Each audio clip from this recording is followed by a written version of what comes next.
అందరూ కూడా మాకు అవకాశం కల్పించాలని కోరుతున్నాము. మీ కాళ్ళు మొక్కుతాము. దయచేసి ఎవ్వరు కూడా కాంగ్రెస్ పార్టీకి ఓటు వేయకండి. నిజం అందరినీ వేడుకుంటున్నాము. మోకాల మీద కూర్చొని కూడా మేము చెప్తున్నాము. దయచేసి కాంగ్రెస్ పార్టీకి మాత్రం ఓటు వేయకండి. మరీ చెప్తున్నాం. మేము ఎంత నష్టపోతే ఇంత బాధపడతామో చూడండి, ఒకసారి అర్థం చేసుకోండి. నిరుద్యోగులం ఈ రోజు ఇక్కడికి వచ్చి ఇంత ఆవేదన చెందుతున్నామంటే మా ఇంట్లో పరిస్థితులు ఏవి కూడా మాకు చక్కగా లేవు.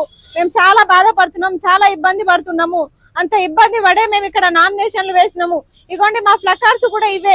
మొత్తం ఉద్యోగాలు అమ్ముకున్నారు. జీవో 29 చెప్పేసి మీకు అంటే మీరు పెద్దవారు కాబట్టి ఇవి మీకు అర్థం కాకపోవచ్చు, కానీ ఇవన్నీ మాకు తెలుసు.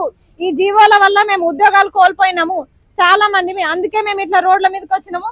దయచేసి మీరందరూ కూడా పెద్ద మనసుతో అర్థం చేసుకొని కాంగ్రెస్ పార్టీకి మాత్రం ఓటేయకండి. నేను చెప్పడం కాదు, మన ఇంట్లో ఉండే మహిళలకి ఫ్రీ బస్ అని చెప్పారు, కానీ మీతోనే ఎక్కువ ఛార్జీలు వసూలు చేస్తున్నారు. ఇవి మేము చెప్తున్నాం కాదు, మీరు చూస్తున్నారు. రియల్ గా మీరే బస్సులు ఎక్కినప్పుడు మీరు గమనిస్తున్నారు ఇవన్నీ.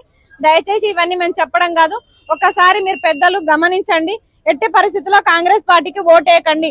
ఒకప్పుడు కాంగ్రెస్ పార్టీకి ఓటేయండి, గెలిపించండి అని మేమే నిరుద్యోగులం అందరం కూడా వెళ్లి అందరికి ప్రచారాలు చేసినాము, బస్సు యాత్రలు చేసినాము. కానీ ఈ రోజు మమ్మల్ని పట్టించుకోని పరిస్థితి. మేము ఎవరికి చెప్పుకోవాలో అర్థం కాక ఇలా రోడ్ల మీదకి వచ్చి మనమే చెప్పుకోవాలి కాబట్టి మేమే వచ్చినాము. దయచేసి అర్థం చేసుకోండి అందరూ. మీకు దండం పెడతాం చేతులెత్తి. కాంగ్రెస్ పార్టీకి మాత్రం ఓటేయకండి.